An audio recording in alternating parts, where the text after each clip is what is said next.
You know it's not right. You feel it. Every time something shifts, every time something doesn't make sense, and yet you don't leave. You think about it more than once, and still you stay, and you don't fully understand why. You've thought about leaving more than once. You've replayed conversations, moments, patterns. You've seen the shifts, the changes, the things that don't make sense, and yet you don't leave, not because you don't see it, but because something is holding you there. At the beginning, it didn't feel like this. It felt intense, close, real. There was connection, attention, consistency, moments that felt strong, meaningful, moments that made you feel seen, understood, important, and those moments didn't disappear. They became unpredictable. Sometimes they are there, strong, clear, and sometimes they are gone, cold, distant, uncertain, and that contrast changes everything, because now you are not just experiencing the relationship, you are reacting to the shifts, to the difference, to the unpredictability. There are moments where everything feels right, the connection returns, the intensity comes back, and in those moments, it feels real again, like the beginning, like what you remember. And that feeling is powerful because it reminds you of what it was, what it could be, and that memory keeps you connected. There are also moments where everything feels wrong, distance, silence, tension, things that don't make sense, things that feel off. But instead of pushing you away, those moments pull you deeper, because now you are trying to fix it, to understand it, to return it to what it was. And that effort creates attachment, not just to the person, but to the cycle. There are moments where you catch yourself thinking, if I just say this differently, if I just react better, if I just don't upset them, maybe it will go back. Maybe it will stay good. And that thinking keeps you engaged, keeps you trying, keeps you adjusting, even when nothing actually changes.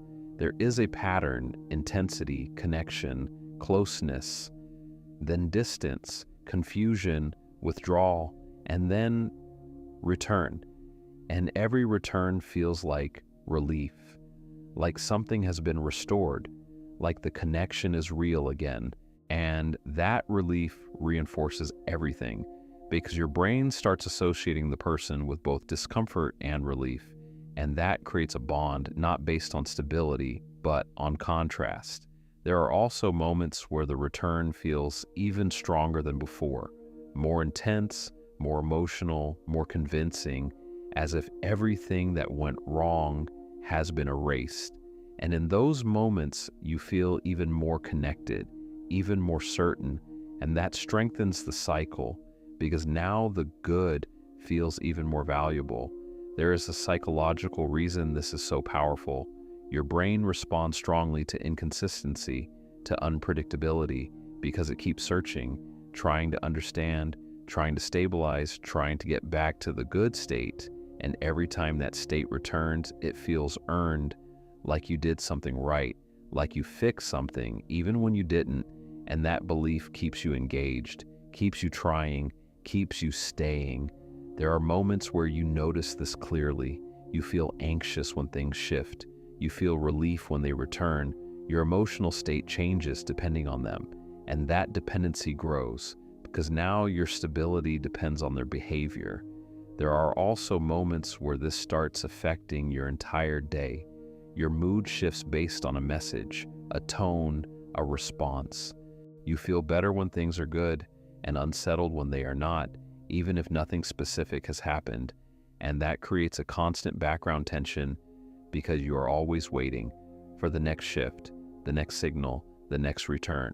There are also moments where leaving feels possible. You think about it, you imagine it, you see the logic, you can clearly explain why something is wrong, but when the moment comes, something stops you, because you remember the good moments, the connection, the intensity, and that memory feels stronger than the discomfort, because it is emotionally charged, because it was intense, and intensity leaves a deeper imprint. There are also moments where you minimize what is happening. You tell yourself it's temporary, that things will stabilize, that this is just a phase, because that belief makes it easier to stay. There are internal signs when this bond forms. You feel attached despite inconsistency. You feel pulled back after distance. You feel relief when things improve. You justify behavior that once felt wrong. You minimize discomfort. You focus on the good moments, even when they are not consistent. You begin saying things like, "It's not always like this. They didn't mean it. It will get better." And those thoughts keep you inside the pattern because they maintain the connection. There are deeper changes as well. You begin prioritizing the relationship over yourself. Your boundaries shift, your tolerance increases. Things you once wouldn't accept start to feel normal because your reference point has changed, and that change happens slowly, so slowly that you don't notice it happening. There are moments where you feel stuck, not physically, but emotionally, because leaving feels like losing something real, even when you know something is wrong, and that contradiction creates tension between logic and emotion often wins, because it is stronger, because it is reinforced, because it is tied to relief. But there is something important to understand. This is not weakness, this is conditioning, repeated, consistent, a cycle that trains your emotional response to seek relief, to avoid loss, to maintain connection, even when the connection is unstable. And once you understand that, something begins to shift, not immediately, but gradually.